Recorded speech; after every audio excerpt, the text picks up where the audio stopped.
Hey guys, tonight we're sinking into a world of dimly lit huts, herbal brews, and grotesque remedies.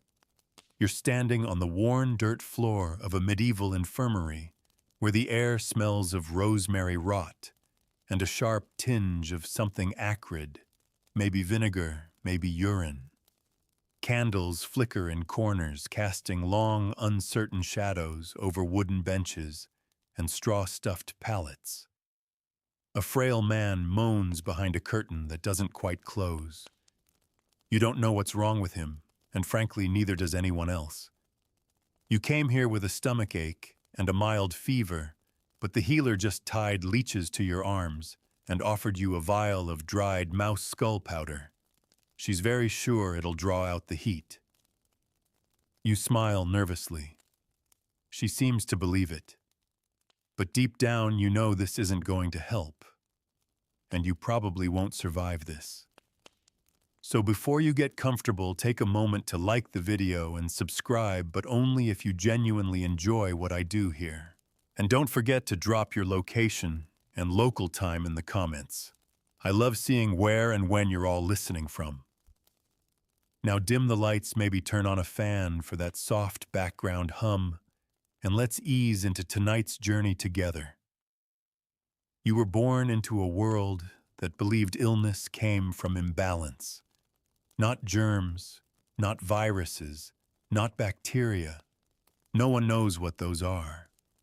Know here in this world of prayer and pestilence, sickness is the result of your humors. Those four invisible forces sloshing around inside your body, getting a little too rowdy. Blood phlegm, yellow bile, and black bile. You've heard these words whispered in churchyards and mumbled by monks. Every ache, rash, or cough you've ever had was blamed on one of them being in excess. Are you sluggish? Too much phlegm. Angry and feverish, yellow bile. Melancholic and weak. Definitely black bile. And if you're coughing up actual blood, well, no one knows what to make of that. But they'll probably bleed you anyway. It's the bleeding they turn to first, no matter what's wrong. The healer, or leech as they're often called, has a pouch of dull, curved blades. You've seen them clean one on their tunic before. Not with water. Just a quick wipe, a flick of the wrist, and they're ready. You're sat down and told to clench your teeth. There's no alcohol to dull the pain, unless someone gives you a bit of weak ale. And even that's tepid. The blade touches your skin. A sting. Then a burning. You're told this is good, that the bad blood is flowing out, that balance is being restored. You feel dizzy, but you're told that's expected. It means it's working. You're not sure how losing more blood than you knew you had could help anything, but you nod. After the bleeding, they pack the wound with a poultice, some paste of mashed herbs, pig fat, and maybe a sprinkle of ash. It smells better than you thought it would, and worse all at once. You're told to lie still. The bed is straw and sackcloth. Every time you shift, tiny mites crawl up your legs. You try not to think about that. There's a child in the next bed over. She's coughing violently.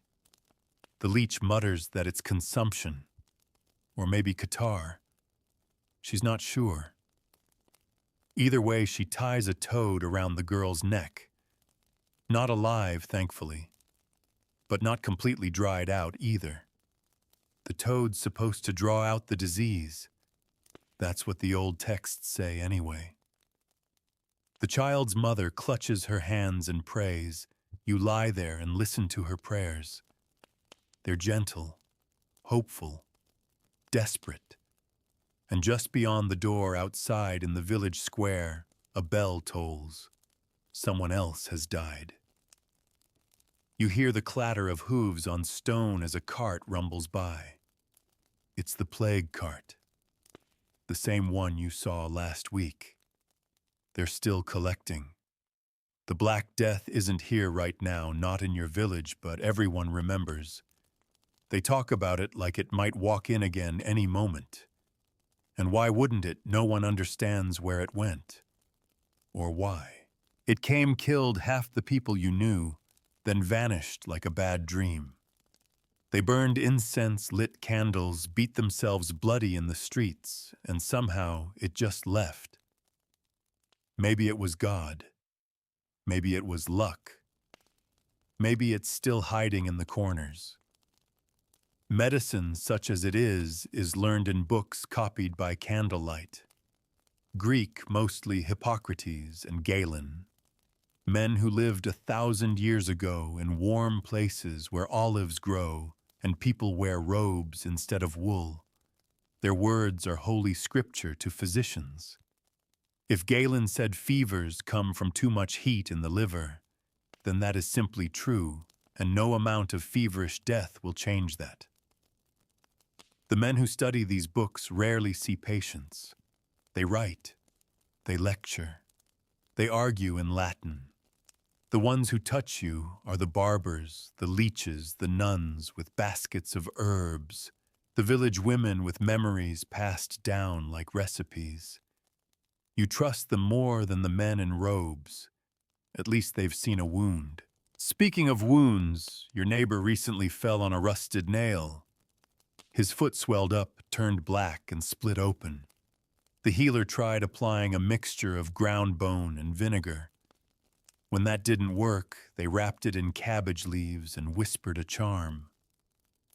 He died anyway. Everyone agrees it was a humoral imbalance brought on by bad air. They buried him with his boots on just in case. But you wonder just for a second if it might have been the nail. Still, you'd never say that aloud. You wouldn't want to seem ungrateful, or worse, heretical. Because if the medicine doesn't work, it's not the leech's fault. It's probably yours. Maybe you've sinned. Maybe you didn't pray hard enough. Maybe God is testing you or punishing you. Or maybe, just maybe, the devil is involved. You saw the way that one woman convulsed last winter, thrashing and moaning and speaking in tongues. They said it was St. Vitus's dance. They tied her down and bled her till she fainted. When she came to, she was quiet, pale, never spoke again. They called it a miracle. You look down at your own arm. The blood's finally stopped. The poultice is crusting over. The room is hot. The candlelight wavers. And the healer is at someone else's bedside now holding another blade. You close your eyes and hope your humors behave. Because tonight, healing might hurt worse than the disease. Let me know when you're ready for section 2, and I'll continue the narrative exactly where we left off. The light through the slit of a window turns gray, then gold, then fades again. You've lost track of the hours. The fever hasn't gone, but you're not dead, which feels like a small miracle. A nun brings you a thin bowl of broth, more water than food. But it's warm, and that's something. She leaves a sprig of lavender under your pillow. Not for comfort. She says it keeps away foul spirits. You believe her more than you believe the poultice on your arm. You drift. When you wake, someone is screaming. Not a cry of fear, not a startled shout, but the long, drawn-out kind that comes from deep inside. It tears through the air like a knife. Everyone freezes. Even the birds outside go quiet. The sound is coming from the back room, the place where surgeries happen. You've heard about those. You've seen the men walking out afterward with rags around their stumps, trembling pale as ghosts. That room is where things are cut off, drained out, or sliced open. If a limb festers, they remove it with a saw. If your belly swells and they suspect it's worms, they may try to cut you open and scoop them out. No one lives long after that. You pull your blanket tighter around yourself. It's just sackcloth and straw, but it feels like armor now. It's not that people don't try to heal. They do. But healing in this world often looks like punishment. Hot irons for cautery, burning herbs pressed to wounds to seal them, cupping glasses that suck the skin till it purples and bursts. Some call it medicine. Others call it survival. Your friend Mare, the miller's daughter, once told you she had a headache so severe she couldn't stand. The local barber surgeon applied a red-hot poker to her scalp, swore it would release the vapors stuck inside. She still flinches when someone lights a fire near her. You wonder where they get these ideas. Sometimes it comes from dreams, other times from ancient books, but often it's just passed down unquestioned. Trial and error, mostly error. Still, not everything they do is cruel.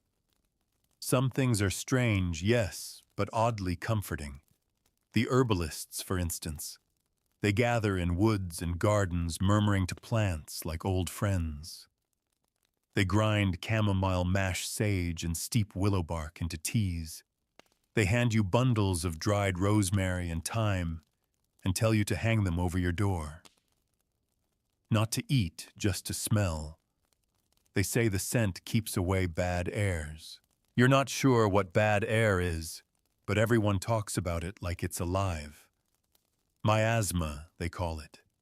Invisible poison that rides the wind. It comes from swamps, rotting meat, and the breath of the dying. People stuff their noses with posies to guard against it. Some wear bird-like masks filled with spices, especially the plague doctors. Long robes, gloves, goggles, the works. They look terrifying, but supposedly they're the safest people to be near. Though you've heard more than one story about them collapsing mid-treatment. A reminder that those robes aren't magic after all. Back in your bed, the light shifts again. Evening is falling. Shadows creep across the walls, and somewhere outside a dog barks once, then goes silent. The nun returns with a bucket of vinegar and a rag. She mops the floor, murmuring something under her breath, maybe a prayer, maybe just an old rhyme. She sees you watching and smiles. Her hands are cracked and red from constant scrubbing. She says cleanliness wards off illness. You believe her? You just wish everyone else did. Most people don't bathe often. Water is suspicious. Cold water is especially risky. It's believed to open the pores and let in disease. Warm baths are better, but only if they're not too warm, and never during a full moon. You remember that rule. Your uncle once ignored it, and 2 weeks later he was dead. No one questioned the connection. In the villages, bathing might mean sitting in a wooden tub filled with water someone else already used. Maybe 2 or 3 people already used. You don't think about that too hard. What matters is that you emerge cleaner than you were. Hopefully. You've heard rumors of public bathhouses in cities. Lavish places with scented oils and music and steam. Some even serve food. But they're also said to be dens of sin. Where bodies mix, so do diseases. Monks warn against them. Pleasure weakens the soul, and in sickness, a weak soul is dangerous. In the infirmary, the rules are simpler. You lie down, you wait, you hope. The healer checks your arm. She pulls away the poultice and clicks her tongue. Not in approval. The wound is angry, pink and swollen. She mixes something new this time, a blend of honey-crushed onions and what she claims is goose dung. You wrinkle your nose, but she applies it anyway. The smell is unholy, but she swears by it. Honey at least makes sense. It soothes. It stings less than you'd expect. and you notice just barely the swelling subsides by morning. By now, you've been here for 3 days, maybe 4. It's hard to say. Time bends in places like this. It stretches between groans and fever dreams, between moments of hope and quiet despair. You hear a man whispering the same prayer over and over, Latin words you don't understand. He doesn't stop even when he sleeps. There's an old woman 2 beds away who insists she saw an angel standing in the rafters. She says it had no eyes, just a mouth that opened wider and wider till light poured out like water. No one argues with her. The healer mutters that the fever has cooked her mind. You wonder if yours will do the same, because here fever isn't just heat. It's a slow burning away of who you are. You begin to forget things, your name, the date, whether the sun rose or not. You start to hear things, a whisper behind the curtain, a hand on your ankle that disappears when you look.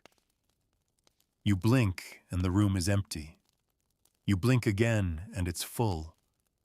You start to understand why people believe in demons. It's easier than believing in nothing. They've got names for those demons: incubi and succubi, imps, sprites. There's even one that lives in pillows, they say, suffocating children in their sleep. You once saw a woman beat her feather pillow in the street before burning it.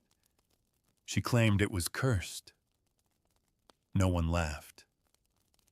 Sometimes you think your sickness is a test, a divine riddle. Other times it feels like punishment, but mostly it just feels like pain. Still, the healer returns. She brings a warm cloth and places it on your forehead. She hums something off-key but soothing. The fever doesn't vanish, but it stops climbing. You're not better, but you're not worse. In this world, that's a kind of success. You close your eyes and drift again, wondering what treatment tomorrow will bring. Another blade, a different herb, or maybe just another prayer whispered into the darkness. Let me know when you're ready for section 3, and I'll pick up the story without skipping a beat. You wake in the quiet hours when even the birds are still. The air is thick, and your throat feels dry, cracked like old parchment. The fever hasn't left you, but it's taken a step back, like a wild animal watching from the tree line. You breathe slowly, aware of each creaking inhale, each fragile exhale. In the corner, the nun is asleep in a chair, her head slumped forward, rosary still clutched in one hand. The healer isn't here. The room is dim. The candles have guttered down to waxy puddles. It's the in-between time when the dead are carried out and the living are too afraid to stir. You turn your head and see the boy across from you, maybe 10 years old. His skin is slick with sweat, lips cracked, eyes darting under closed lids. They say it's a sickness of the humors, or maybe a curse. His mother paid a local wise woman for protection charms now tucked beneath his bed, a pouch of nettle, a strip of parchment with Latin scrawls, and a tiny wooden carving of Saint Sebastian. So far, nothing has helped. But everyone agrees it's better than doing nothing. Doing nothing is dangerous, and so people do something, anything. They burn feathers. They hang onions in doorways. They scrape the soot from chimney walls and mix it with honey to treat toothaches. A bad tooth, after all, is no small thing. It can spread rot the jaw, poison the blood. If it gets bad enough, it's yanked out with iron tongs heated in a fire without warning, and with more prayer than precision. You've seen it done. The person screams until the blood fills their mouth. But afterward, they thank the healer. They thank God. because here surviving is the closest thing to winning. It's not all gore and horror. Some treatments seem almost gentle, like the practice of treacle, a thick syrup made of herbs, honey, and spices aged for weeks or even years in some cases. The more expensive versions claim to cure everything: plague, madness, heartbreak. Nobles hoard it. Apothecaries guard their recipes like family secrets. You remember someone gave you a spoonful once when you were small and coughing. It tasted like anise pepper and old wood. You hated it, but the memory feels almost sweet now. And then there's astrology. That's a whole other layer. Medicine in your world is written not just in books, but in stars. Before a healer opens a vein or brews a tincture, they might consult the heavens. Is Saturn rising?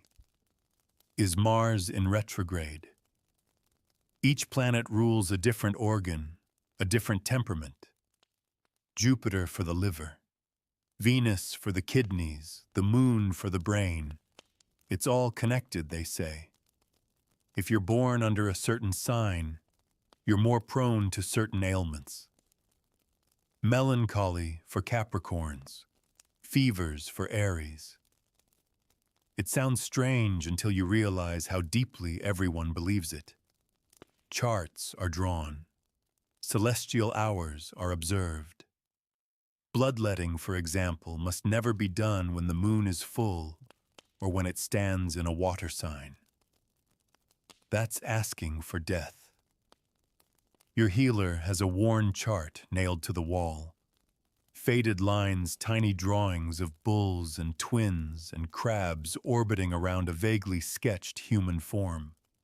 She glances at it before every procedure. You asked her once what it said about you. She looked at your face, then the chart, then back again, and said, "You have too much Mars in you. It makes your blood wild." You didn't ask again. The next morning brings a surprise. A traveling physician has come to the village. He wears a dark robe, a wide hat, and speaks with a thick accent. Everyone calls him Master something, but you didn't catch the name. He carries a satchel full of instruments, long metal probes, glass jars, rolled up scrolls. He walks from bed to bed, frowning thoughtfully, touching no one. His fingers hover, his nose wrinkles. He says little, but writes notes with a quill he dips in a walnut shell filled with ink. When he reaches your bed, he studies your face, your arm, the wound. Then he declares the humor is returning to balance. He doesn't sound sure, but the healer nods like it's gospel. You're prescribed warm ale steeped with mustard seed. It tastes like fire going down, but they say it will push the fever out through your skin. You drink it, and for the rest of the day, your body runs hot. Every inch of you feels like it's smoldering. You soak the sheets. The nun changes them with practiced calm. She says sweating is good. It's the body's way of casting out devils. That night the fever breaks. Not entirely, but enough that you can think clearly again. Enough that food doesn't turn your stomach. You sit up for the first time in days and see the world from a new angle. It's a mess. The infirmary is a patchwork of faith and desperation.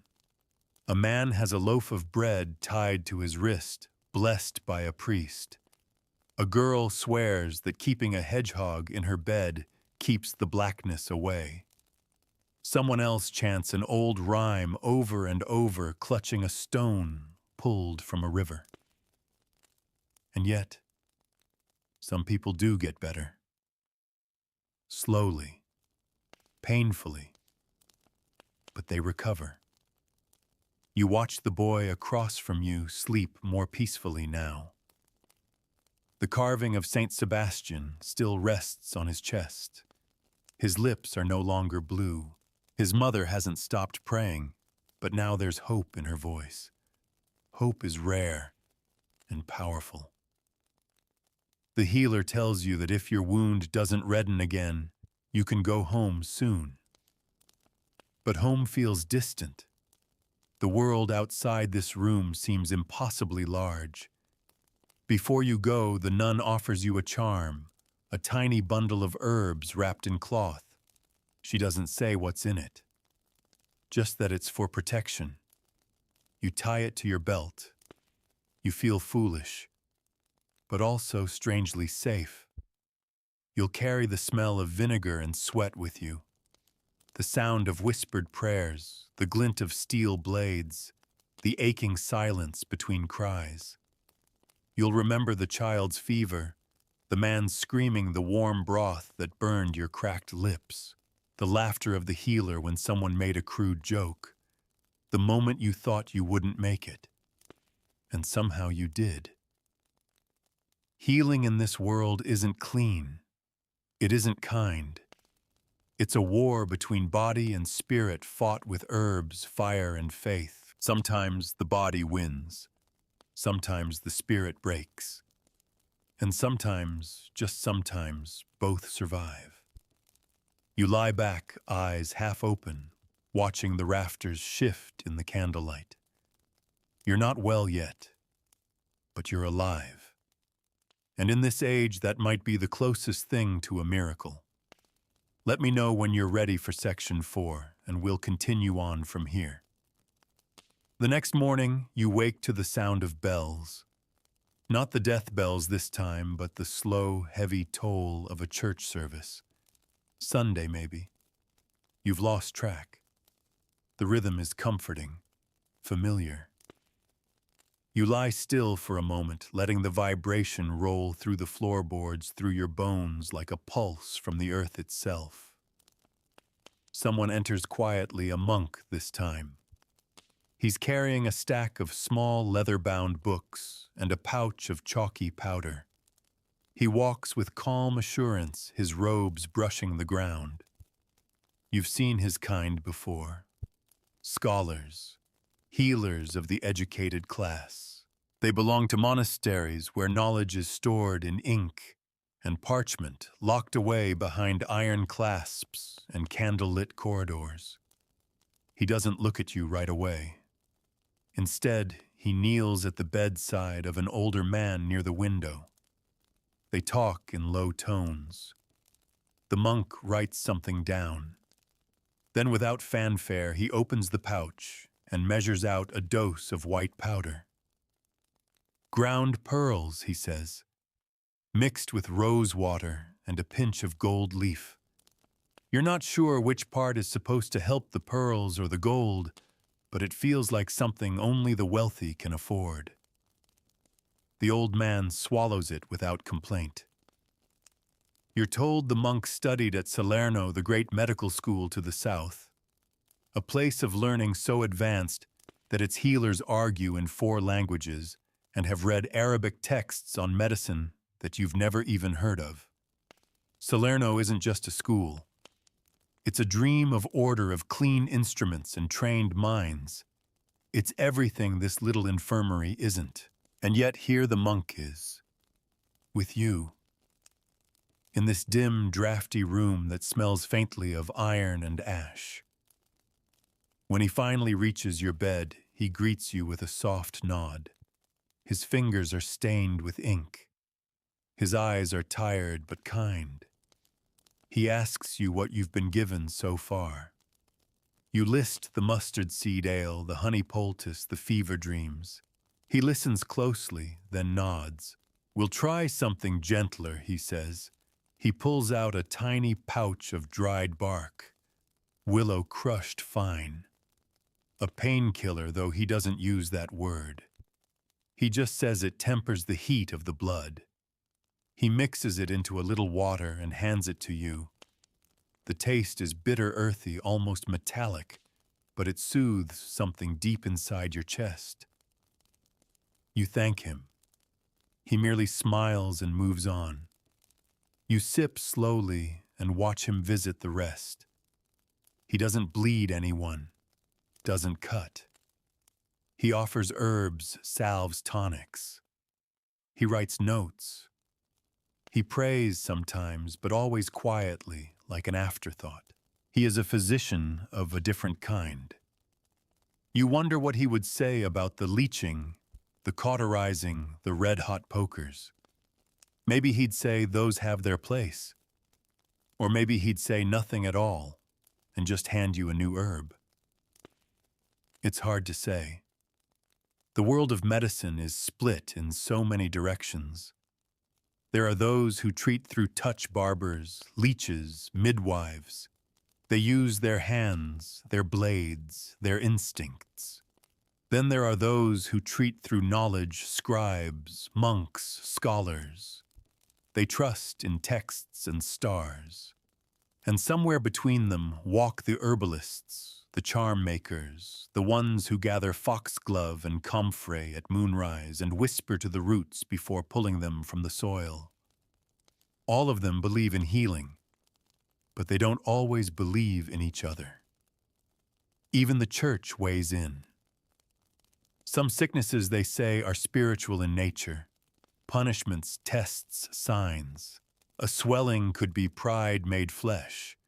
A cough could be envy struggling to escape. Confession is as important as any salve.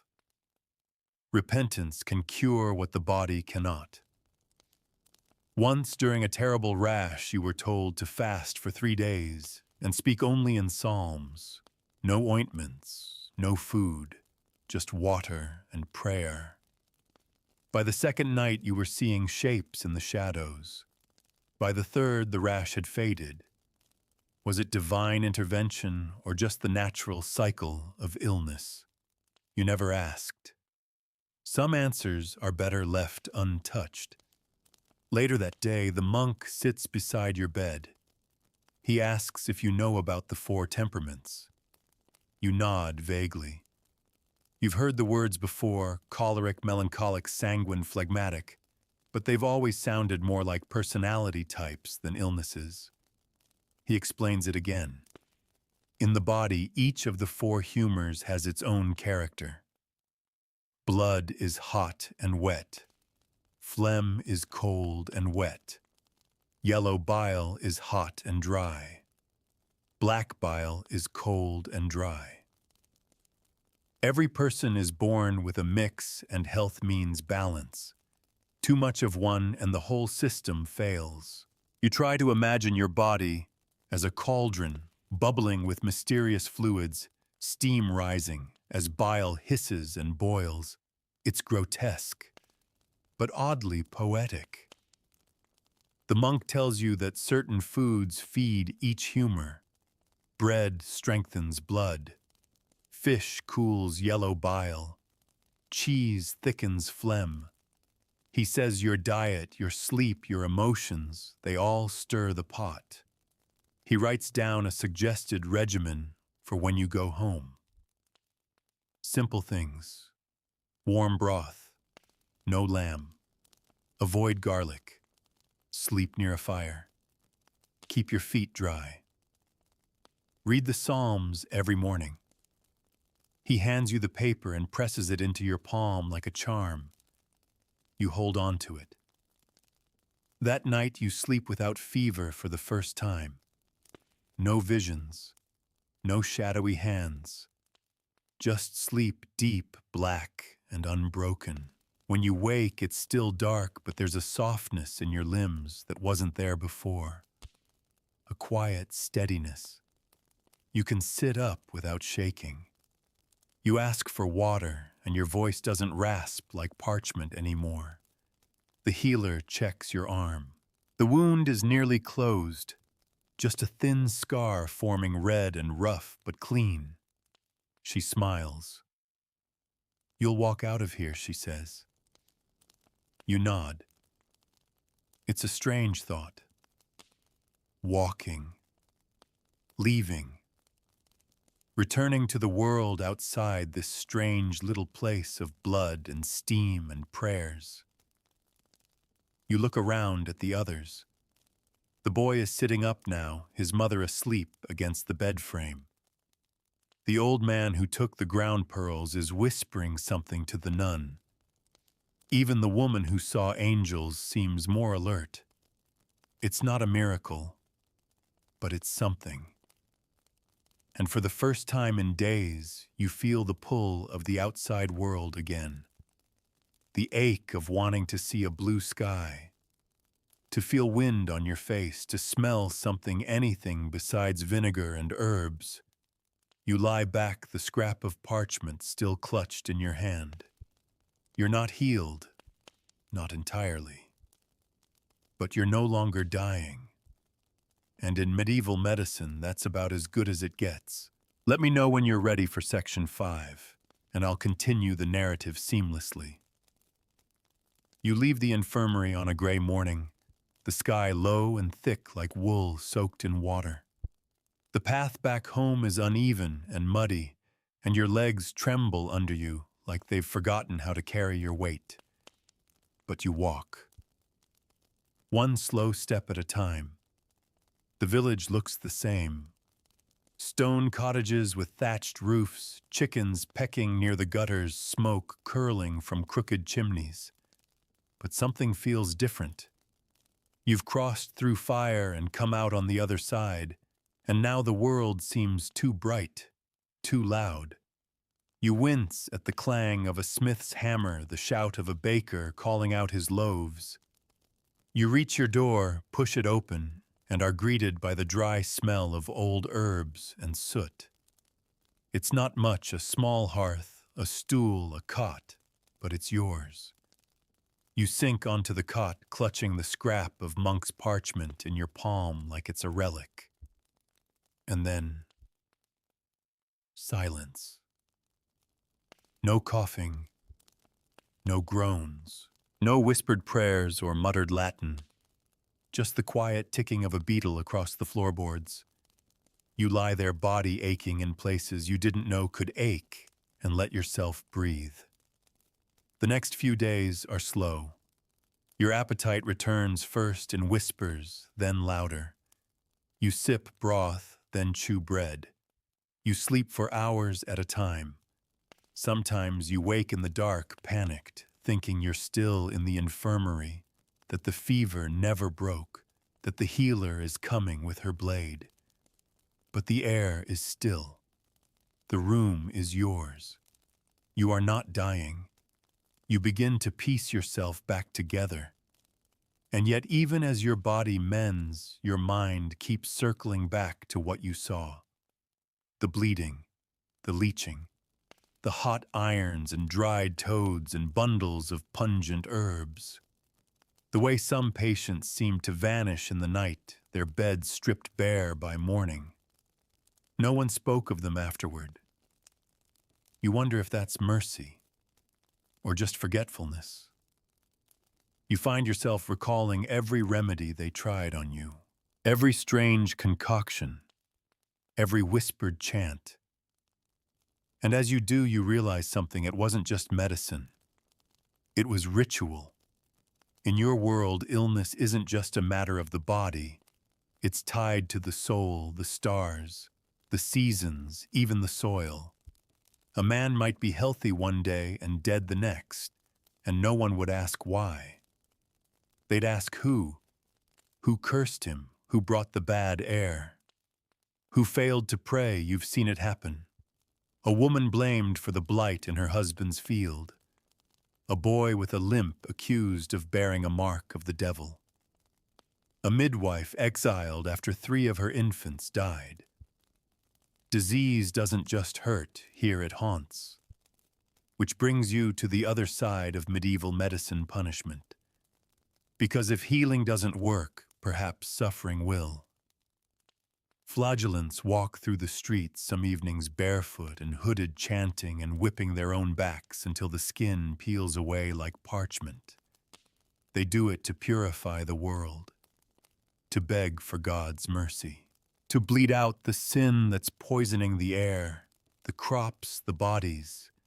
You've seen children join them, wide-eyed, terrified, believing this pain might save them. It never does. And then there are the exorcisms, illness many believe can be possession in disguise. When someone shakes uncontrollably, or moans in strange tongues, or stops speaking altogether, it might be a demon, or a cluster of them. In those cases, medicine doesn't matter. Only holy water and the priest's chants can help. Sometimes they scream, sometimes they thrash, sometimes they go quiet and stare through you like glass. You heard once about a girl in a neighboring village whose seizures were so violent they tied her to a church pew. The priest read from the Psalms until dawn. When her body finally stopped, they declared her healed. She never spoke again. You think of her as you brew your next cup of willow bark tea. It's not just humans who are treated when illness strikes. Animals, too. If a cow gives sour milk or a dog refuses food, there are rituals. Bells rung, salt circles drawn. The village wise woman consulted. Sometimes animals are bled just like people. Sometimes they're drowned to break the spell. The line between medicine and magic isn't just thin, it's invisible. Even the apothecary in the nearest town, a man who speaks fluent Latin and reads texts imported from distant lands, still hangs dried garlic above his doorway. Not for flavor, for protection. He claims it wards off fevers and spirits. He once told you about bezoars, calcified masses taken from the stomachs of animals. They're prized as antidotes. If someone is poisoned, pressing a bezoar to their lips is said to draw out the venom. Rare, expensive, and completely mysterious. You asked him once if they worked. He shrugged. They have faith behind them, he said. Sometimes that's enough. Faith. That's the thread running through it all. Whether it's a poultice or a prayer, a chant or a charm, medieval medicine runs on belief. Not just in God, but in the rhythm of the world. In balance, in unseen forces, in the idea that everything, sickness, pain, even death has meaning. You're not sure if you believe that, but it's hard to deny how deep that belief goes. It's in every cough, every cut, every whispered invocation. It lingers in your own skin, where the scar on your arm has faded from red to pink. Still sore but clean. You rise from your cot and gather some of the monk's recommended herbs, sage, thyme, a pinch of mustard seed. You crush them with care, his heat water over the hearth, and pour the mixture into a chipped clay cup. You sip slowly. It's bitter, but familiar. And for the first time, you think maybe you know something now. Maybe surviving has made you part of something older than science, older than reason. Maybe you've become a kind of healer yourself. Let me know when you're ready for Section 6, and we'll keep the story flowing forward without pause. The days stretch out slow and strange. You grow stronger. Your appetite returns with an odd fierceness, and you start craving things you couldn't have stomached just a week ago: thick rye bread, roasted onions, salted pork. The taste of food feels like something sacred now, like a forgotten language spoken fluently again. You begin walking beyond your door, past the muddy lane and the chickens down toward the stream. Your legs ache, but it's the good kind of ache, the kind that reminds you you're alive. You pass neighbors and some nod, some avert their eyes, some mutter a quiet prayer. They know where you've been. They know what you've survived. And in this world, that's enough to make you both lucky and a little frightening. Survival carries a weight here. Everyone's lost someone, a parent, a sibling, a child. Even a toothache can be a death sentence, and fevers make widows faster than weddings ever could. So when someone returns from the brink, they're different, changed, not entirely trusted, but not ignored either. You're marked now, not by illness, but by experience. One morning, the healer knocks on your door.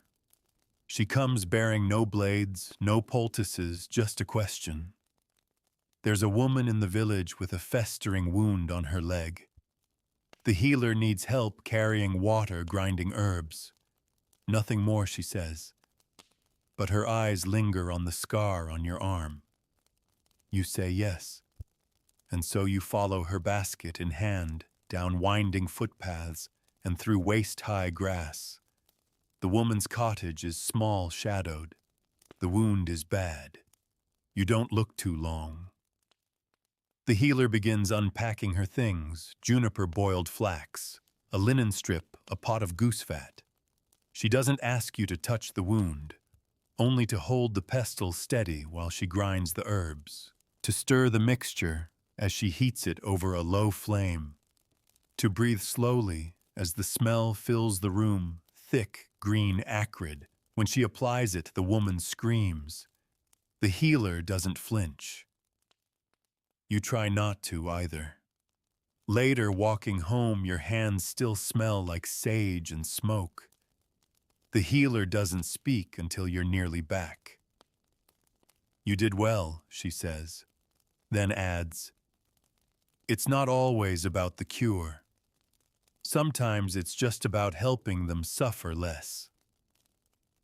You nod. That makes more sense than anything you've heard in a long time. You begin spending more time with her.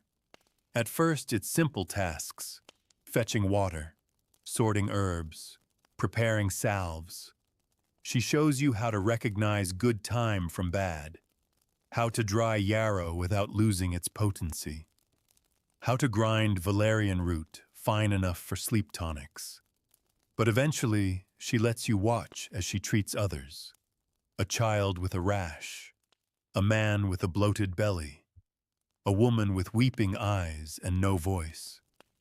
You don't always understand what's happening. You don't always agree with what she does, but you begin to see the rhythm in it, the trust between patient and healer, the give and take. You ask questions. Sometimes she answers. Sometimes she just shrugs and says, "That's what my mother did." It's not science. It's memory. And that memory lives in everything: in the worn wood of the mortar, in the knots of dried herbs hanging from the beams, in the little clay figurine tucked behind the jars, Saint Apollonia, patron of toothaches, watching from the shadows with her pliers and faint smile. You begin to notice how often the body is blamed for things it can't help. A woman who bleeds too much each month is said to be cursed. A man who trembles during sleep must be under a spell. A baby born too soon is seen as unlucky, even dangerous. And in the midst of it, healers do what they can with what they have. You learn to apply a poultice without making a face. You learn to bind a wound tight enough to hold loose enough not to cut off the limb. You learn that sometimes what people need most is for someone to sit beside them and whisper, "You're not alone." The healer tells you that knowledge travels slowly. A new idea might take 100 years to reach your village, passed hand to hand, translated through 4 languages and twice as many worldviews. Sometimes the old ideas linger because they're familiar, because they fit. You read an old scrap of parchment one evening. It says that diseases are caused by vapors of corruption rising from the belly and being trapped in the skull. You laugh. And then you wonder, what if that's just their way of describing something they don't have words for? What if all of it, bad air, humors, demons, is just another language for real pain? You find yourself growing less certain and somehow more at peace. Because if you wait long enough, the lines between belief and truth start to blur. And as you work alongside the healer, you begin to see the small victories. A fever that breaks, a rash that fades, a wound that closes. They don't always happen, but when they do, they're no less miraculous just because you boiled the water and crushed the roots. One day you meet a man from the next village over. His daughter is ill. He's heard that your healer knows things. He came looking for help, and she sent him to you. You stare unsure. He shrugs. She says you've got good hands. You agree to visit. The daughter is pale eyes sunken. You do what you've seen done. You brew a tea wrap, her feet hang rosemary. You tell her father to light a fire and burn dried thyme in the corners of the room. He nods as if it makes sense. Maybe it does. A few days later, she sits up in bed and smiles. You don't know if it was the herbs or the heat or the hope, but you're not sure it matters anymore. You walk home that night, your hands full of dried lavender he gave you as thanks. The moon is high, the stars are out, and you realize you haven't thought about your own sickness in days. It's still there in your memory, in your body, but it's no longer the thing defining you. Now you are someone who knows the smell of comfrey root, who understands the rhythm of a mortar and pestle, who can spot the first signs of fever in a child's eyes. Now you're part of the chain, the one that stretches backward, mother to daughter, monk to novice healer to apprentice, and forward into whatever comes next.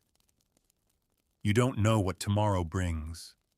A new illness, a new cure, a new loss. But you'll meet it with herbs in your pouch and a steady hand, because in this strange, bleeding world, healing isn't a certainty. It's a practice. Let me know when you're ready for Section 7, and I'll continue weaving this story onward. The summer brings heat and dust. Crops grow thick in the fields, but the village begins to buzz with nervous tension. There's a kind of knowing that hangs in the air. Whenever the harvest is too good, sickness tends to follow. No one knows why. Maybe it's the spoiled food, or too much sun, or a punishment for pride. The older women just mutter and hang more garlic by their doors. You help the healer prepare. She brews syrups in large pots, mixing elderberry honey and crushed rose hips until the cottage smells like a strange kind of sweetness. She stores them in clay jars sealed with wax.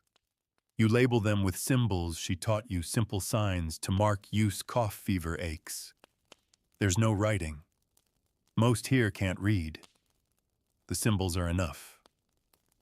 Soon people start arriving.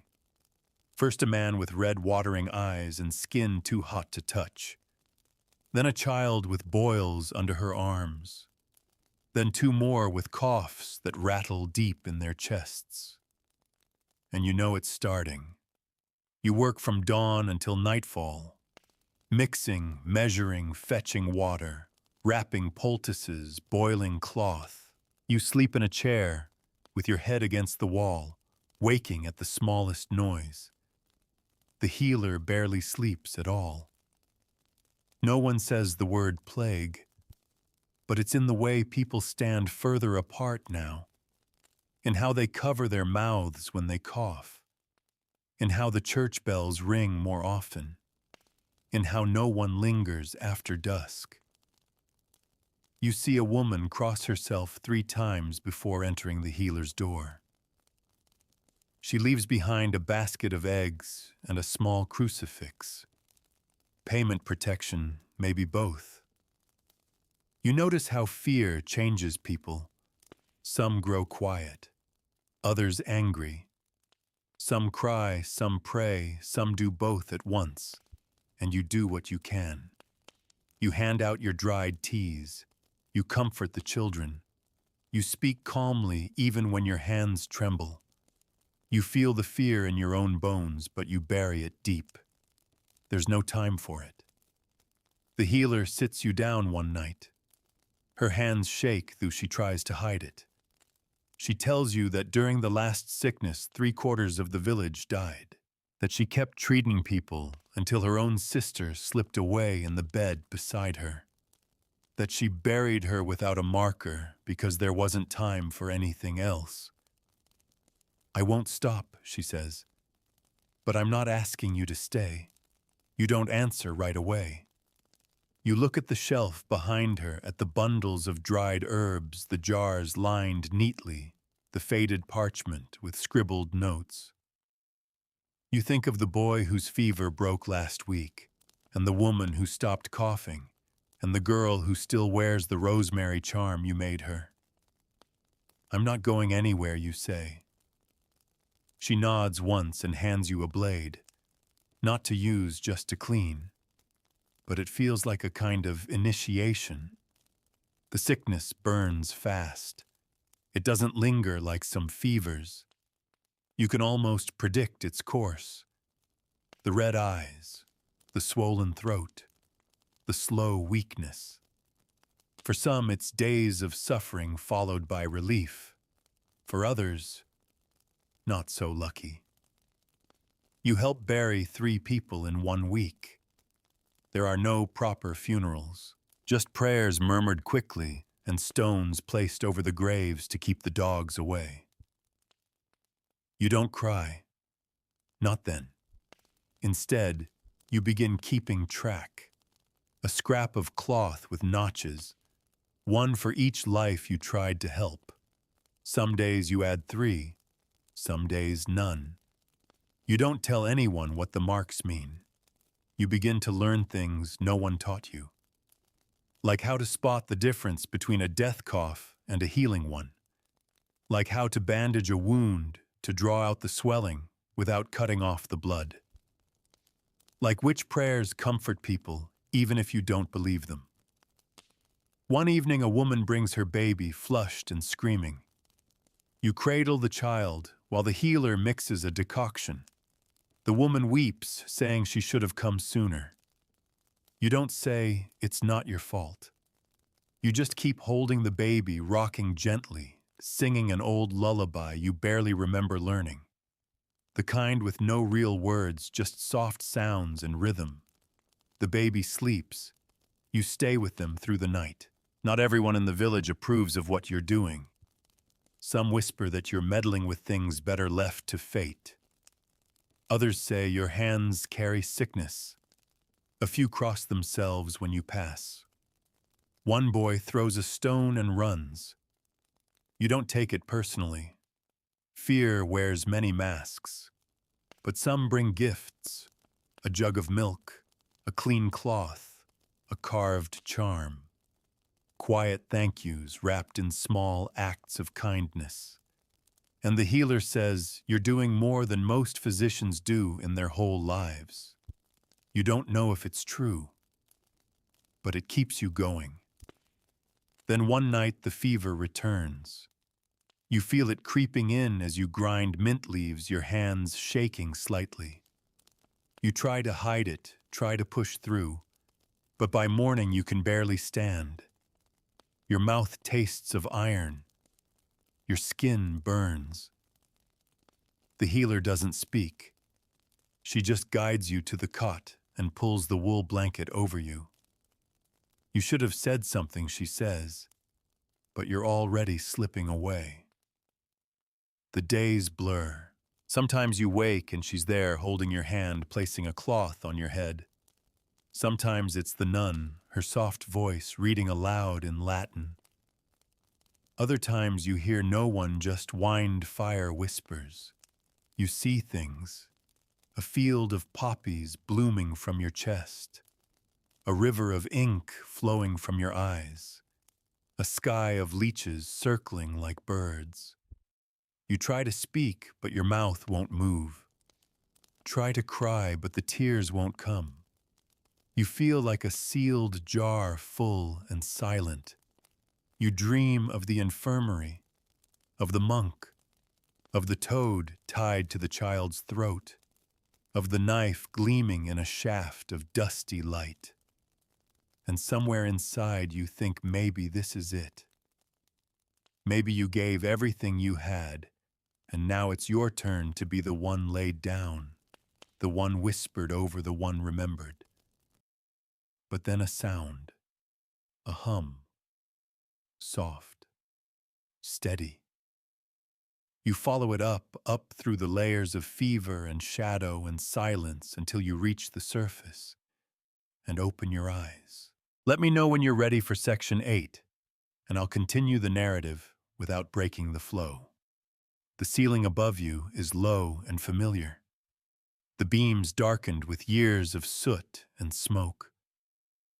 For a moment, you aren't sure if this is a dream or if you've slipped back into the beginning, back to the infirmary with its straw mattresses and whispered prayers. But then you hear her voice. You're awake. It's the healer. Her face is drawn pale. She looks older than she did a week ago or however long it's been. Her hands tremble slightly as she presses a cup into yours. It smells of yarrow and honey, thick and warm. You sip it slowly. Each swallow feels like it peels back a layer of fog in your head. You almost didn't come back, she says. You nod or try to. The effort is small but monumental. Later she tells you what happened, how you collapsed, how the fever came fast like a windstorm and nearly took you with it. She stayed with you for 3 days, barely leaving your side. She used every remedy she knew and a few she didn't. She even lit a candle in the church, something she hasn't done in years. You were lucky, she says, or stubborn. You're not sure which one it was. Recovery is slow, slower than before. Your hands don't work quite right and your legs forget how to hold you. But your mind stays sharp. And something about that feels new, different. Like this time you understand something you didn't before. You think about the healer's hands, how steady they were when yours were failing. How often those hands had stitched, wrapped, pressed, bled. How they'd held a child one day, a knife the next. And still they kept going. You wonder what your own hands might still be capable of. As soon as you're able to stand, you return to your herbs. You sort through bundles of dried leaves, run your fingers through powders, sniff tinctures to see what's spoiled. The familiar motions bring comfort, but also questions. You begin to notice patterns, which mixtures work and which don't, which poultices soothe burns and which do nothing at all. You start asking the healer why she uses certain ingredients. Sometimes she answers, sometimes she simply says, "Because it does. It's not enough anymore." You want to know, so you start your own collection. Notes on scraps of parchment, lists of symptoms, ratios, observations. You keep them hidden in a jar beneath the floorboards, not because they're secret, but because they feel fragile, like something easily misunderstood. You don't call it research. No one would know what that means. But that's what it is. A quiet catalog of knowledge drawn from experience, from failure, from recovery. One day a boy comes with a broken arm. He fell from a tree, and the bone juts under the skin like a snapped branch. The healer's hands are steady, but you notice the sweat on her brow. She wraps it tightly, binds it with sticks. You suggest adding willow bark to the tea, not just for the fever, but the pain. She nods, says nothing. But later she adds more to her own stores. It's a small victory, but it feels like a step forward. The world around you changes with the seasons. The sickness fades this time. The village returns to its rhythm. Children chase goats through the lanes again. The smith's hammer rings loud in the morning. Bread bakes in ovens, and the smell drifts sweet through the windows. But people remember. They always remember. They remember who helped them and who didn't. They remember which homes stayed open and which locked their doors. They remember the healers. One morning a stranger arrives, a rider from a nearby town carrying a message sealed with wax. The healer reads it, then hands it to you. It's written in poor Latin, but you can puzzle it out. They're asking for help. There's a fever, not the plague, not yet, but something that spreads fast.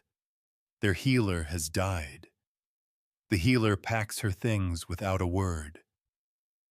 But when she reaches for the third satchel, she stops. You'll come with me. It isn't a question.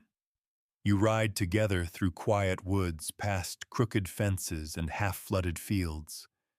The town is smaller than yours, ringed by thick hedges and a stone wall barely taller than a man. Inside, the streets are too clean, too empty. They've already lost people. You get to work right away. The healer tends to the worst cases. You move from house to house, checking the ones who still sit up, still talk, still hope. You hand out herbs, make notes, boil water, clean wounds. Some of them stare at you like you've come from another world. You suppose in a way you have. One boy has sores around his mouth and can't swallow. You remember a mixture of honey and vinegar learned from a dying monk. You try it. The boy sleeps that night. His mother weeps when you return. Another woman coughs until her ribs bruise. You crush mustard seeds and spread the paste over her chest. She gasps, then breathes easier. Later, she gives you her last apple. You tuck it into your bag like treasure. On the fourth day, the town priest finds you. He's old, stooped, missing 2 fingers. He thanks you for coming. Then he holds out a book, a worn copy of Galen's teachings, translated from Greek. For your work, he says. You don't take it lightly. Back at your camp, you show it to the healer. She runs a hand over the cracked leather and says nothing, but her eyes shine. You stay for 2 more weeks. By the time you leave, the fever has burned itself out. Not everyone survives, but enough do. They offer you coin. You refuse it. Instead, you ask for seeds, herbs, clippings. They give you basil, lemon balm, sage, and something they call woundwort. You don't recognize it, but you'll learn. On the ride home, the healer turns to you and says, "You're not just helping anymore. You're healing." You don't answer, but you know she's right. You return to your village with new satchels, a heavier book, and a heart that beats a little steadier. You've learned to measure time not in seasons, but in remedies. Not in prayers, but in recoveries. The world hasn't changed, but you have. Let me know when you're ready for Section 9, and we'll keep moving forward in this quiet, vivid journey. The book sits in your lap like something alive, heavy, worn, its corners softened by the touch of a dozen unknown hands. It smells of damp parchment and dust of places you've never been. You open it slowly, reverently, fingers grazing the faded script. Latin mostly, and diagrams drawn with an unsteady hand, human figures, swollen organs, symbols you don't recognize. The teachings of Galen, the foundation of medicine, they say. Except you already know it's not the whole truth. The pages speak of balance of humors, of organs ruled by stars of blood that sings when too much heat stirs the liver. It's what you've been taught, what every healer before you whispered, chanted, memorized. But now you read it with new eyes. You think about the woman who bled to death despite perfect balance. The boy whose fever broke with nothing more than cold water and sleep. The wound that healed only after you cleaned it daily, not because of herbs, but because you kept the flies off. You don't reject Galen, but you begin to question him. In the evenings by firelight, you copy the passages you find useful. You translate them into symbols and plain words, adding your own notes in the margins, observations from the sickbeds, things the healer taught you, but Galen never mentions. You begin to build a new book, one stitched together from old truths and lived knowledge. The healer notices. She never says a word, but one morning she leaves a bundle of fresh parchment on your table. Beside it, a fresh pot of ink. She understands. As word spreads of your work, people begin to visit from farther and farther away. Some come with coin. Most come with hope. You see travelers on foot leaning against sticks holding bundles wrapped in linen. Entire families cross hills and streams just to sit at your table and tell you what aches. You never turn them away. A woman with shaking hands, a man who cannot sleep, a child who stares into space and never speaks. Not all of them can be healed. But you listen. You try. Sometimes just the effort brings comfort. And slowly, your home becomes something more. It's not an infirmary, not exactly, but it smells of sage and beeswax. The walls are lined with jars and parchment, and the floor is swept clean every morning. People sit quietly on benches waiting their turn. You speak to them softly, examine their eyes, feel the heat of their skin, ask about their dreams, their fears, their appetites. You treat what you can. You ease what you can't. And sometimes you teach. A girl named Lise begins to help you. She's clever, eager, and unafraid of blood.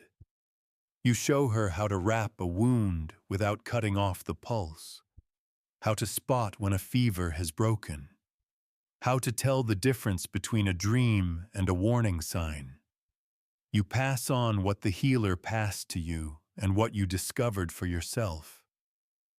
She asks you one day what to do for a person who keeps seeing ghosts. You think for a moment, then say, first believe them. It's not always about fixing things. Sometimes it's about being the one who doesn't look away. The seasons pass. Your hair grows longer. Your hands rougher. You learn to set bones, to lance abscesses, to stitch torn flesh with catgut and patience.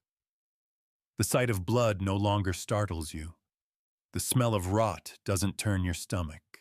You hold dying hands without fear.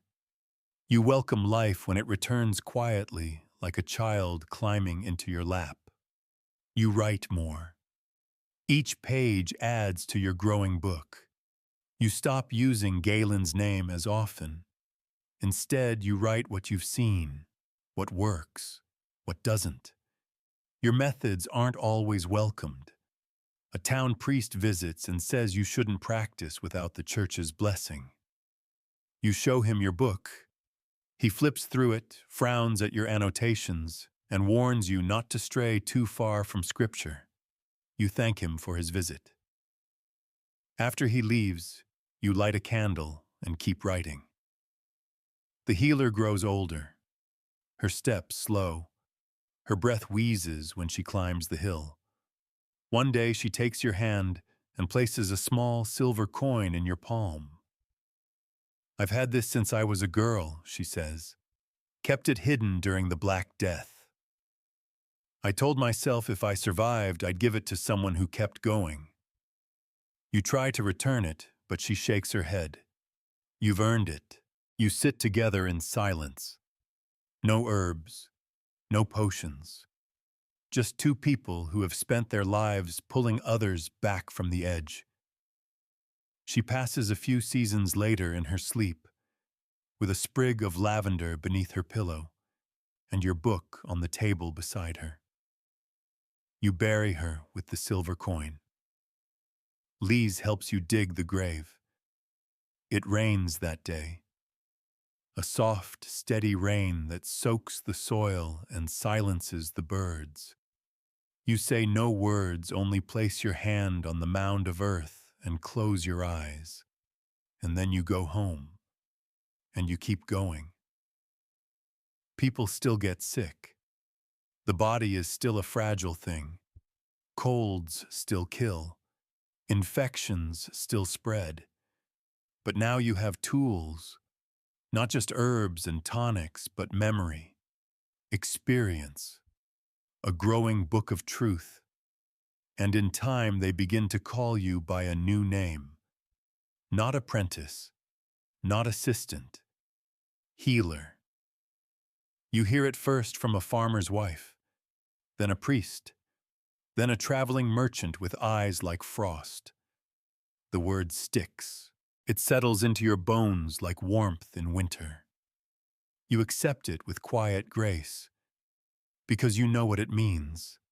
Not power, not certainty, but a promise that you'll keep listening, keep learning, keep sitting beside those who suffer and walking with those who survive. And that when the next sickness comes, and it always does, you'll be ready. Not with magic, not with certainty, but with your hands, your heart, and your book. Let me know when you're ready for Section 10, and I'll continue the journey without pause. It begins with a knock at your door, not the usual knock of someone seeking medicine or a poultice. This one is hesitant, uncertain. When you open it, a boy stands there barefoot, thin eyes wide as coins. He says only 2 words. They're dying, no name, no location, just urgency. You gather your things quickly. You no longer pack with indecision. You know what to bring: linens, dried herbs, strips of clean cloth, wax-sealed tinctures, and your book. Always the book. You tie it with leather and tuck it close to your chest, as though its weight might shield you. The boy leads you to a hamlet you've never heard of, tucked between 2 hills like a secret. Smoke rises from one chimney. The rest are silent. The silence is worse than screams. It smells like despair. You find them inside a stone house, 4 people lying still on mats of straw. Sweat glistens on their skin. Their lips are cracked. Their breaths shallow. One child shivers uncontrollably.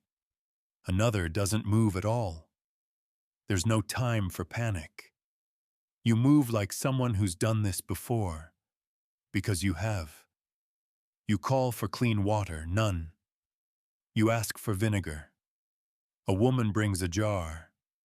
You boil linens in what little water you can find. You crush mint, thyme, and wild garlic together, mixing them into a paste you learned from a traveler months ago. You wrap the paste in cloth and press it to the children's chests. You work into the night.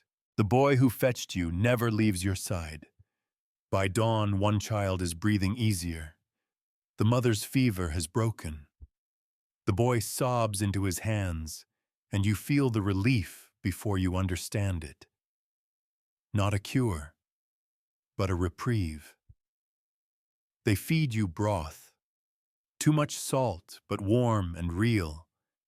You sleep on the floor with your bag under your head. When you wake, they're still alive. They call you an angel. You correct them. You're just a person with good herbs, steady hands, and a little luck. But you accept their thanks. You return home 2 days later and find someone waiting for you. He says he's from the city, wears a heavy cloak, despite the warm day, and carries a letter with a wax seal more elaborate than you've ever seen. He speaks in practiced tones, words shaped like stone. The Guild of Physicians requests your presence. You stare. No one has ever summoned you before. Certainly not a guild. The healer never spoke of any guild, but you've heard of them. Men in robes trained in universities proud of their books and diagrams. Most have never touched a wound. They believe themselves above the poultice and the prayer. Still you go, out of curiosity, out of caution, and maybe just a little out of pride. The city is like nothing you've seen. Stone walls, towers, paved roads. The air smells of ash, sewage, roasted meat, and ink. Everything is loud. Everything is fast. Horses clatter past. Vendors shout. The buildings lean like they're listening. The guild hall is quiet by comparison. A vaulted chamber filled with the echo of footsteps. You are led to a room lined with books. More books than you've ever seen in one place. They ask you questions about your methods, your notes, your book. You speak carefully. You don't mention charms or whispered blessings. Only the herbs, the treatments, the patients who lived. You quote Galen when you must, but you make room for your own words too. Some of them nod, others frown. Finally, one man, old sharp-eyed, asks the question. You've been waiting for, you never trained in a university. You shake your head. No. I trained with the sick. A long silence follows. Then he nods, and you are dismissed. You return home unsure whether you passed some test or failed it. But days later, a letter arrives. It's short, formal. They offer you recognition. Not membership, but a title practitioner of Physic Independent. It means nothing in your village. But you accept. You hang the letter in your home. Not because you need others to see it, but because it reminds you that even those who live by books are beginning to see the worth in blood and sweat and tears. Still, you keep working. Not because of titles, but because someone always knocks. A man with a twisted ankle, a child with blisters on her lips, a pregnant woman whose belly is tight with pain and too still. You help when you can. When you can't, you stay anyway. And through it all, your book grows. Each entry carefully recorded, each failure examined, each success marked. You bind your own pages, now sew the spine tight, press dried herbs between the leaves like signatures. Lise starts writing her own notes too. You smile when you catch her copying your lettering. You're no longer the apprentice, but you are never finished learning.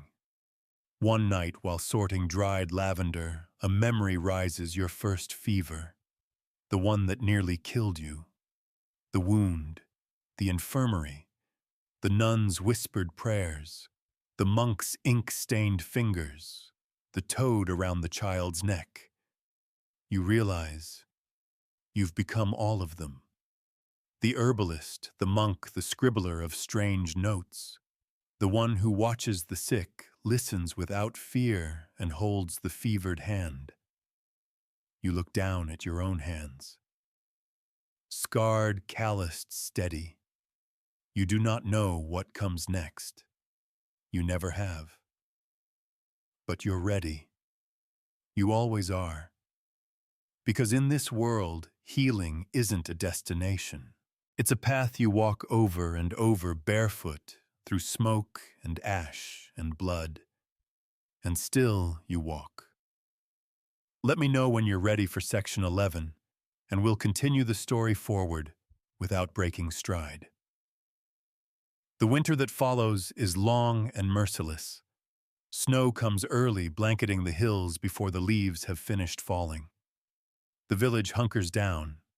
Smoke coils from every chimney, but fewer people walk the roads.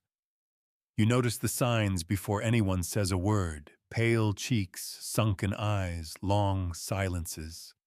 Hunger always breeds illness. They call it wasting sickness, this time thin bodies that won't hold heat, aching joints, dry coughs. You see it everywhere. The baker limps when he needs.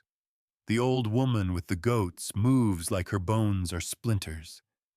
Even the children grow quiet. You adjust your treatments for the cold. Warm compresses. Tonics thickened with rendered fat. You mix dried berries with honey and herbs that warm the blood: cinnamon, ginger, peppercorn. Lise gathers roots from beneath the frozen ground, her gloves stiff with frost. There are no miracles, just persistence. You ration your stores. You boil the same linens again and again. You beg vinegar from the tavern, beeswax from the candle maker. People offer what they can: a skein of wool, a string of fish, a song. One man gives you a silver buckle, saying only, "For my son." You never treated his son. But you take it gently and thank him anyway. Some days you barely sleep.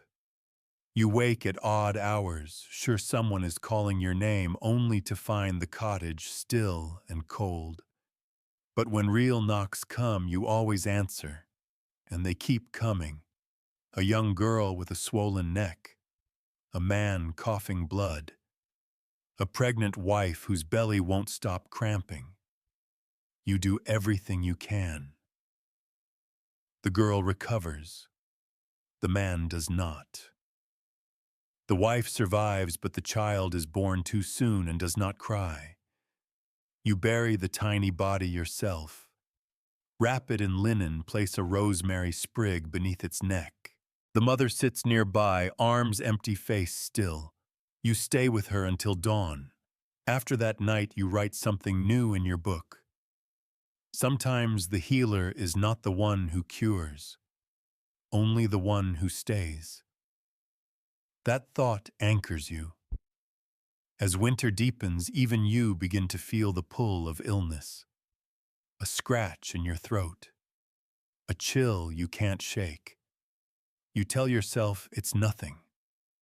But your hands shake when you hold the quill. You begin misplacing things. Your heart beats in odd rhythms, like a bird startled inside your chest. Lise notices. You need to rest, she says. You almost laugh. But she's right. You spend a whole day in bed, your own bed, for the first time in months. The room feels foreign. The silence is too loud. You stare at the rafters and think of the hundreds of eyes you've looked into, all filled with the same question: will I survive? You don't know the answer. You never have. But you stay anyway, because presence is sometimes the only thing stronger than fear. When spring finally comes, it doesn't arrive with flowers and warmth. It creeps in slow and sullen. The snow melts with reluctance. The streams swell with mud. But something shifts. People breathe a little easier. The children run again. And one day, someone brings you a gift wrapped in cloth. It's not herbs, not bread. It's a book, handmade, stitched along the spine. The parchment is rough. The writing is clumsy. But it's a copy of your notes. Lise made it. She hands it to you like a sacred object. So if you ever go, she says softly, we'll still know what to do. You turn the pages with trembling hands.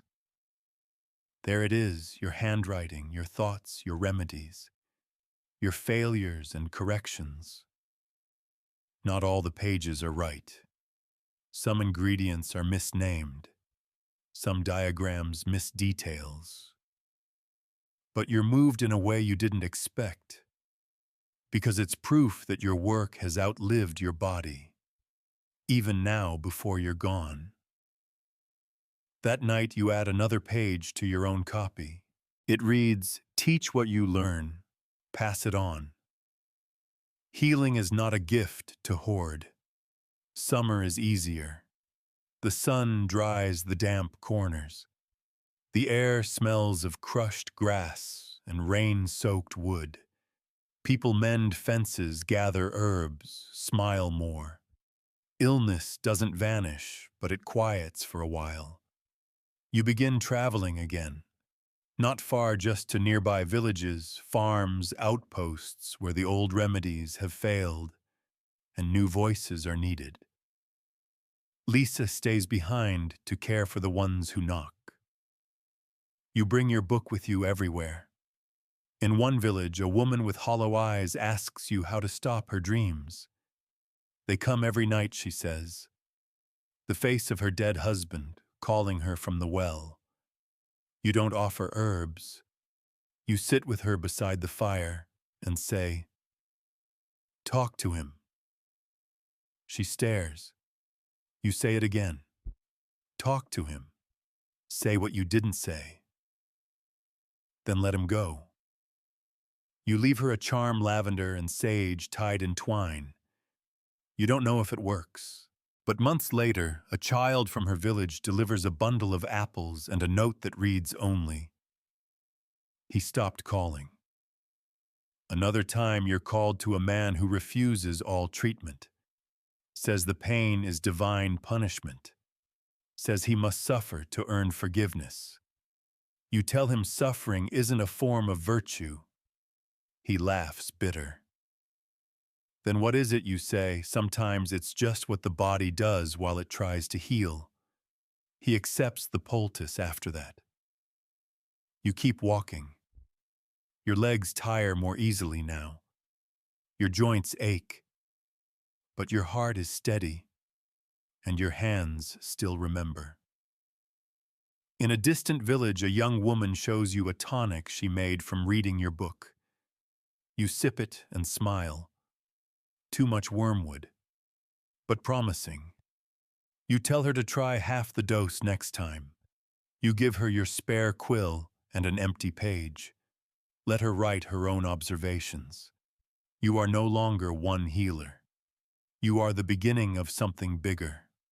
Something slow, fragile, stubborn. Something that might live longer than you. Let me know when you're ready for section 12, and I'll keep the narrative flowing without interruption. The wind carries a different tone now. Not the whisper of illness or fear, but the hush that follows growth. Your footsteps fall more gently. You walk with the rhythm of someone who no longer rushes but doesn't delay. In every village, someone recognizes you, not always by name but by what you carry. The smell of time, the worn leather satchel, the way you tilt your head when someone coughs. You're no longer a curiosity. You're a fixture. One morning, you're invited to speak at a monastery.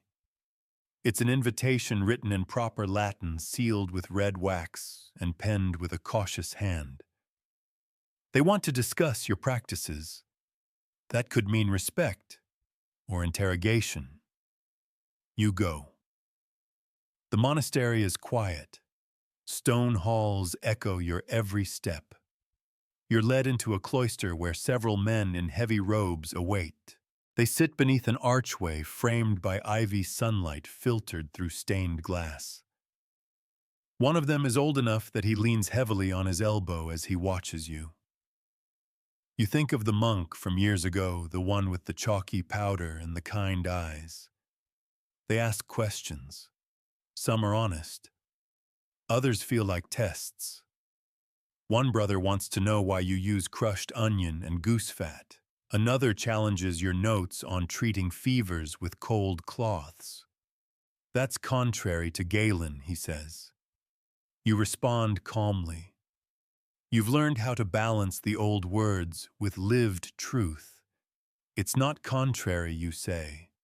It's just adapted. For the body I saw in front of me. They murmur.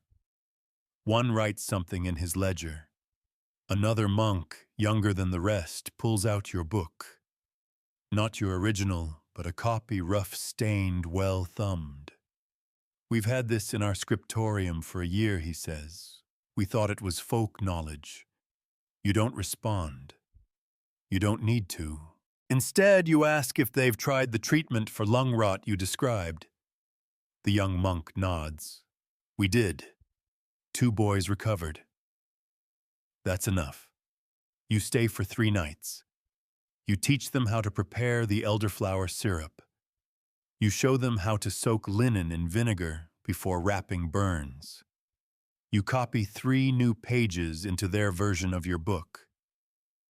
When you leave, one of the brothers bows his head slightly, not in worship, but in acknowledgement. That's all you ever wanted. You return home to find Lisa treating a broken arm. She's already cleaned the wound, wrapped the bone, and prepared a pain tonic. Her brow is furrowed, but her hands are steady. You step back and watch. She doesn't need your help. You tend to your garden instead. The herbs are thriving. Your mint threatens to overtake everything. The rosemary reaches high toward the sun. The sage is thick with bees. You harvest carefully, thanking each plant as you do. Old habits now. Rituals, maybe. Or just respect. You dry the herbs on racks made from willow branches. You grind what's ready. Your mortar is smooth as stone from years of use. You find yourself humming as you work, a tune you don't remember learning. That night, you sit by the fire and open your book. It's thick now. Pages mended ink faded in places. The spine creaks when you open it. You flip through, slowly running your fingers over each page. Fevers. Pains of the head. Loss of appetite. Swelling of joints. Bleeding that won't stop. You've written hundreds of cases, remedies, failures, guesses, and it's still not done. You reach the last blank page and stare at it. You don't fill it. Not yet. Because every time you think the book is complete, someone knocks, and someone does the very next morning. A traveler. His hands are trembling. He says his wife is ill and no one will treat her. Says they think she's cursed. He heard of you from a merchant. Rode for 2 days without stopping. You go with him. She's burning with fever. The villagers have left her in a shed. You enter without fear. You check her pulse, her tongue, her eyes. You give her water-crushed willow bark linen soaked in thyme tea. You burn rosemary in the corners of the room and open the door to let the air circulate. She survives. You stay 3 more days to be sure. When you leave, the villagers avoid your eyes. But they leave bread and eggs outside the door. You take them without comment. You've learned not to expect thanks, only to look for the space where fear has softened even slightly. Back home, Lise shows you a new entry in her book. Her book now not yours. It's neat, methodical. Treatment of woman accused of curse and actual cause winter fever accelerated by isolation and fear. Intervention, warmth, fluid care. Outcome, survival. You smile. She writes more now than you do. Your book sits on the shelf heavier than ever, filled with the noise and silence of years. It's not sacred. It's not perfect. But it's yours. And it's helped. That night you dream of the first time you fell ill. The straw bed. The moaning in the dark. The sound of blades clinking in the healer's satchel. But this time in the dream, you sit up. You rise. You walk to the next bed and hold someone's hand. You whisper the words that once helped you. You're not alone.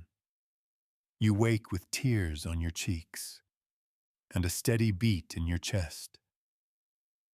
Outside, the wind is warm. Let me know when you're ready for section 13, and I'll continue the story's quiet momentum. It's late summer when the messenger comes again. This one is older, wrapped in a thick wool cloak, despite the heat, with boots worn thin, and a face lined deep from squinting into sun and wind. He carries no letter, no seal, just words spoken softly. There's a town by the river. A cough has taken hold. You're tired. Your joints have begun to ache in the mornings more than they used to. You rise slower. You sit longer, but still you nod, and you pack. Lise watches you as you wrap your herbs. She doesn't say, "Don't go." She only says, "Take the balm with the hyssop. It helped last time." You smile and do as she says. The journey takes 2 days by foot. The town is quiet when you arrive.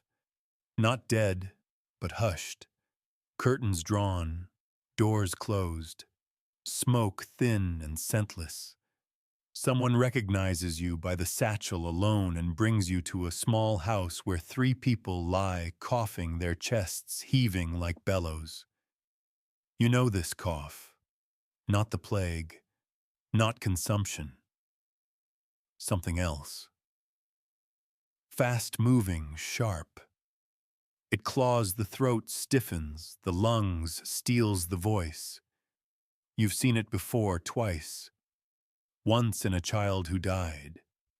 Once in a man who lived. You sit with them, feel their foreheads, tilt their heads just so. Speak low even though you know they may not hear. You prepare steam from mint and thyme. Lay hot cloths on their ribs. Feed them honey water spoonful by spoonful. By morning, one of them can sit upright. By night, another begins to sleep without pain.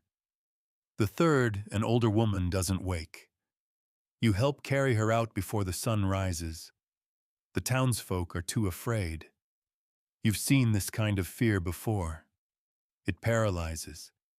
It whispers that kindness spreads illness, that to touch is to die. You don't blame them.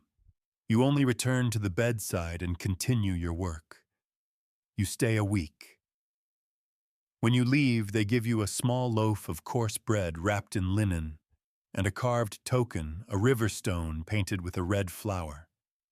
You add it to your pouch. You used to collect herbs and roots. Now you collect tokens, a child's ribbon, a nail worn smooth, a piece of wood shaped like a bird. None of them hold healing, but each one carries a memory, a person who lived or didn't. They weigh more than medicine. Back in your village, you find Lise speaking with a young man holding a goat by the reins. He has a cut on his hand, and she's bandaging it while asking him about his appetite, his sleep, his urine. She doesn't glance at you when you arrive, just hands you the used cloth and keeps speaking. You clean the cloth in silence. Let her finish.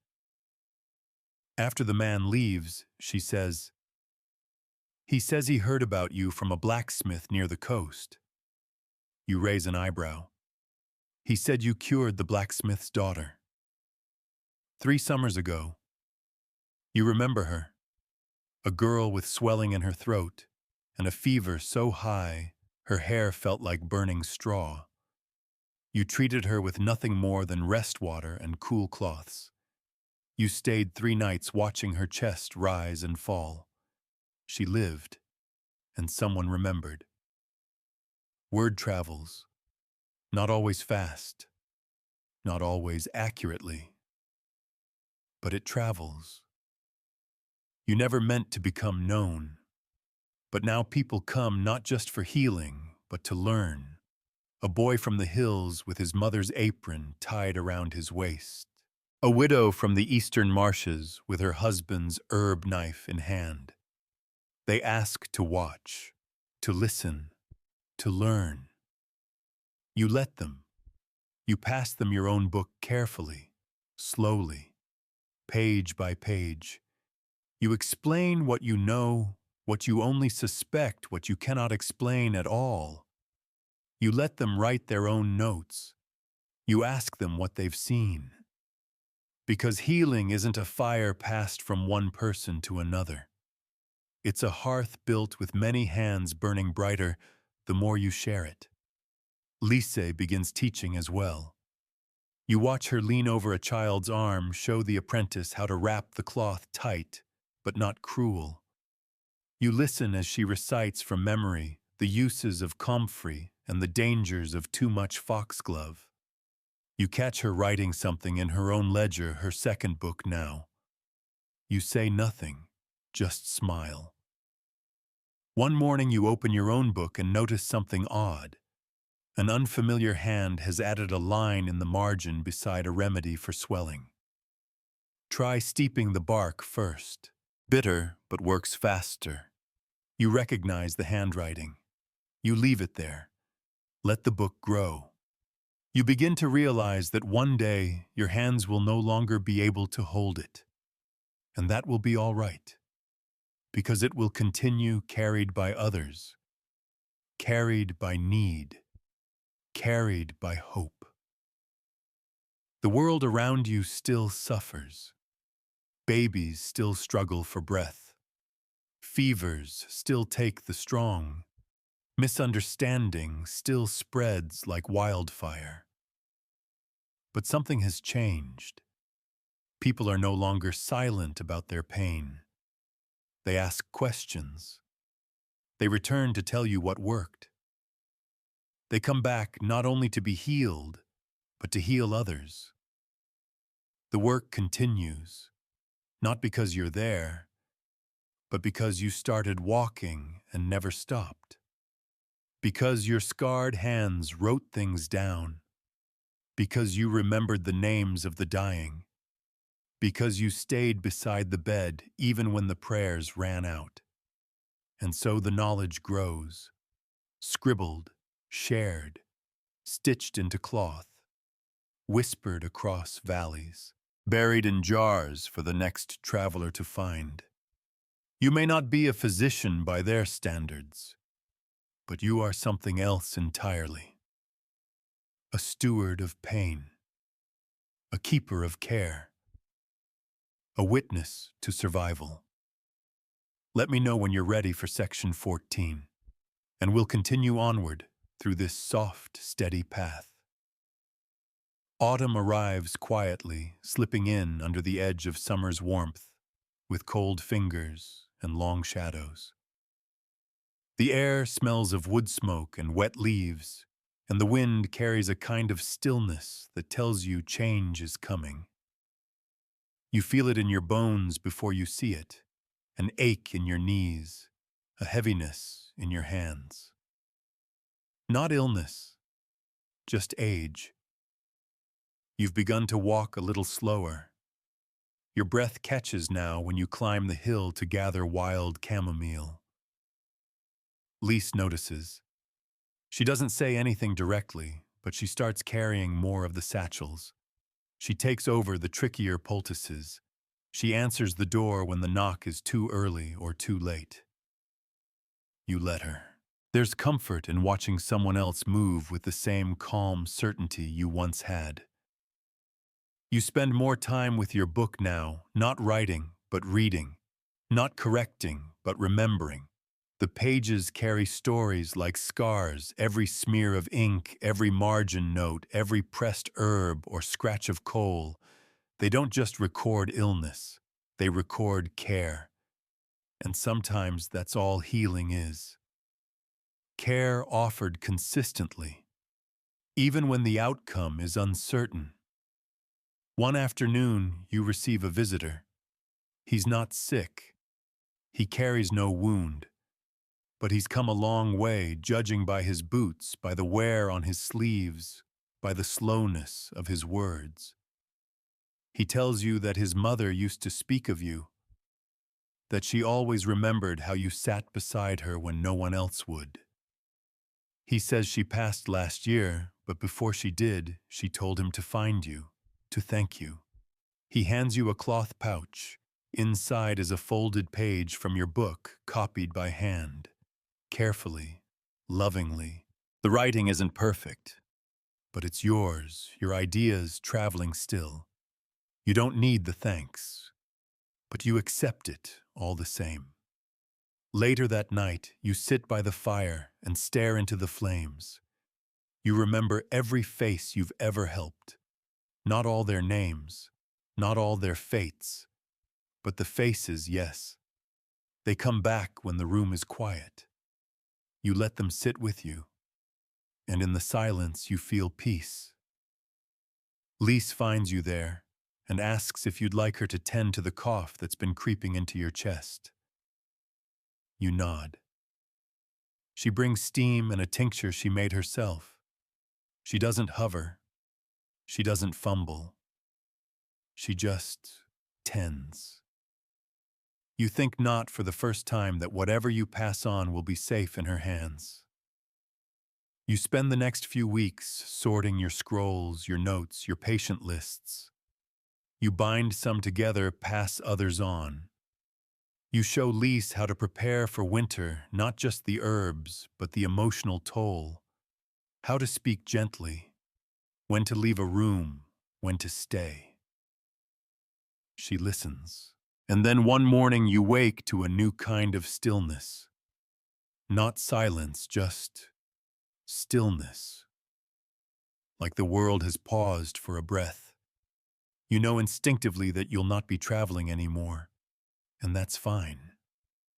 The world has grown smaller around you, but the impact of what you built stretches beyond the hills, beyond the rivers, beyond the paths worn into the earth by your footsteps. People write now. They write to you. Not just for remedies, but to tell you their own stories. Of healing, of loss, of trying again. They describe what they've learned. They send drawings of new plants, new tools. One even sends a page describing how they stitched a wound closed using horsehair, following your instructions from memory. You feel like a tree watching its seeds take root. Some near, some far. You catch yourself thinking about the beginning, about the first fever, the bleeding, the prayers, the fear. You think of the nun with the cracked hands, the monk with his ancient scrolls, the healer with her blunt knives and her stubborn grace. You wonder if they'd be proud of what you've done. Or perhaps they wouldn't think of it as pride. Perhaps they'd just smile. Because survival was never about defiance. It was about continuing. Continuing through pain. Through grief. Through uncertainty. You've done that. Others will do it after you. One night as the first frost of the season dusts the fields, you light a small candle and sit beside your book one last time. You write a final line. The work is not finished. It never will be. Let that be its power. You close the cover gently, run your hand over the worn leather, and whisper, "Thanks to no one, to everyone, to the world itself." Outside, the stars are beginning to gather. Let me know when you're ready for section 15, the final narrative chapter, before we transition to the 300-word wind down. The days grow shorter now. Mornings come with mist curling along the ground, like spilled milk clinging to your ankles when you open the door. The sun arrives late and leaves early, trailing behind the hills, like a child reluctant to say goodbye. You find yourself moving more slowly through your routines, not from weakness, but from awareness. Each motion is deliberate. Each moment feels full. Lise brings tea in the morning now, not because she needs to, but because she wants to. You accept it gratefully, and the silence between you is warm. You've taught her well. She no longer asks questions she already knows the answers to. Now she's asking the better ones, the ones that don't always have answers at all. How do you know when to stop trying? What if we can't help is care enough? You answer only what you can. The rest you let sit in the space between you like the steam rising from the mug. One afternoon, a young man arrives from a distant village. He carries with him a heavy pack, calloused hands, and a small hand-bound book. He doesn't ask for healing. He asks for stories. He sits beside your fire and opens the book. He says he's been gathering accounts, testimonies, really from those who still practice healing outside of the guilds and the universities. He wants to know how they learned, who taught them, what they've kept, what they've changed. You tell him your story slowly. You leave nothing out, the pain, the mistakes, the patients who died, the ones who lived for reasons you still don't understand. He doesn't flinch. He writes it all down. At one point he asks, "Do you think we'll ever know everything?" You smile. "I hope not. Because there's something sacred in not knowing, something human in the act of trying anyway." He leaves you with a copy of his collected work so far. It's thin, clumsy, and full of margins. You cherish it. You place it beside your own book. That night you can't sleep, not from discomfort, just from stillness. A kind of restlessness that isn't anxious, it's reflective. You rise and step outside barefoot, feeling the cool dirt press into your soles. The stars are out. So many more than you remember. You breathe in and the air is sharp and clean. You think of the first breath you took after your first fever broke, of the first smile you saw when a patient survived, of the first time someone called you healer. You're not afraid. You never were, not really. You've feared pain, yes, and loss, and helplessness, but not death. Because death, too, is a part of it all. You look up at the stars and remember the old belief that each one is a soul burning far above us, watching gently. You think maybe they're watching you now, not judging, just remembering. The next morning, Lise finds you sitting by the fire quill and handbook open to its final page. You've written nothing. You look up and say, "Leave it blank." She nods, and you both understand why. Because someone else will write the next line. Someone will watch. We'll learn. We'll step into your shoes when the path calls. You've done your part. The hands that once trembled with fever now tremble with age. But they are still steady enough to pass the work on. To offer a final blessing, not in words, but in presence. You don't need a monument. You built something better. You built a memory of care, a legacy of touch, of patience, of effort. And wherever someone grinds herbs over a mortar or wipes a brow with a damp cloth, or holds a hand through a long, silent night. There you are, still working, still healing. Let me know when you're ready for the 300-word wind down, and I'll close this script gently, just as you requested. And now the fire has burned low. The tools are clean, tucked away in their place. The herbs are drying on their hooks. The last candle flickers softly, its light no longer needed. Outside, the wind moves through the trees like a whisper, not in haste, just passing through. You've done enough for now. No more pages to write tonight. No more patience to soothe. Just the warmth of the hearth, the soft cushion beneath your limbs, the blanket of quiet that drapes itself across your chest like a gentle hand. Let it all go. The weight of remembering, the ache of trying, even the joy of healing. Let it all soften around you.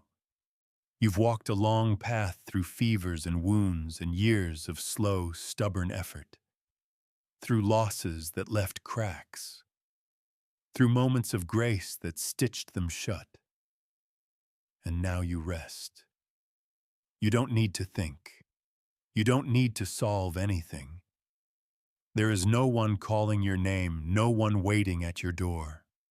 Only the calm hum of the night, the echo of old prayers, and the cool hush that follows a job well done. Let your breath slow.